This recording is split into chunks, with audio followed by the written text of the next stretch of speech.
a position to perhaps steer away from the populated areas, looking at a barren area where the landing actually took place. Major Samar Pal Toor is also joining us on this broadcast. Major Toor, just a quick check with regards to what's really happening with regards to this case. All that we can confirm right now is that both the pilots are safe. Interestingly, they steered away from a populated area. From the images that are now coming in, it seems that it was quite a densely populated area where the crash has taken place. Well, Shravan, you see, these are the aircrafts which are basically very small in size, and these are used for training of the pilots, especially in terms of navigation. And these are aircrafts which do not have very high speeds. They are very small, lightweight training aircrafts, and they are basically used for sorties. And they are mainly used for training missions. And this is the main purpose of a microlight aircraft. And it having crash landed at a location, you see, it takes majority. If you see the design of the microlight aircraft, the main body is small, but the wingspan is very large. So basically, it glides into the air and covers large distances with very less effort from the engine. So keeping in mind, I certainly feel that either there would have been some turbulent winds or a very severe air pocket which would have caused the aircraft to probably lose control and have a sudden loss of height during its flight path. So I certainly feel that the training has actually been useful, looking at the way how they have landed in an emergency at a certain location, clear of the population, without any casualties on the ground, and they themselves being safe. I think the training has come into place in this incident, and I certainly feel that the flight recorder data will be the one after investigations which will reveal what has actually gone wrong or what technical glitches happened to it. But otherwise, this aircraft is glitch-free.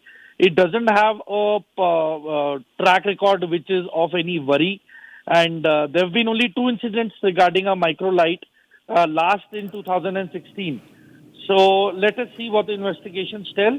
But otherwise, I am happy that all's well that ends well, and the pilots are safe and there are no casualties. Shravan. Right, Major Samar Pal Toor, Ishita here. I just wanted to ask, with the kind of situation that has developed right now, what kind of procedures we're given to understand routine procedures are underway at this point. If you could help us explain what exactly would be now taking place at the site. You see, Ishita, right now, after the crash takes place, it has a transponder. So the transponder of the aircraft, once it is put in an emergency crash land, the pilot puts onto the emergency transponder and gives a mayday call. And once the aircraft is given out a mayday call, so the ATC at all times is aware of the lat long and the grid reference of the aircraft where it is crash landed. And immediately the nearest police stations, the Air Force teams, and the nearest military garrison is informed regarding this incident. So we have called someone called GLOs, that is Garrison Liaison Officer. So GLOs are the ones who are from the Army garrisons who coordinate with the Air Force for any such flights which take place and training sessions. So probably after that they will cordon off the area. Then a aircraft recovery team will be there on the spot.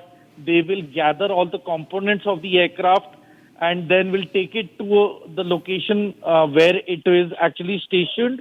And from there, the recording device will be procured and will be sent probably to Delhi, to the Air Force station in Delhi, where they have a workshop where they're going to analyze this data and they're going to tell us whether it is a technical glitch or whether it was an environmental hazard that caused the crash of the microlight aircraft. All right, Major Samar Pal, thank you for joining us and putting these developments into perspective for our viewers. And now viewers, moving on to another news. TTV Dinakaran, leader of the AMMK, has now rejoined the NDA, and this is months ahead of Tamil Nadu assembly polls.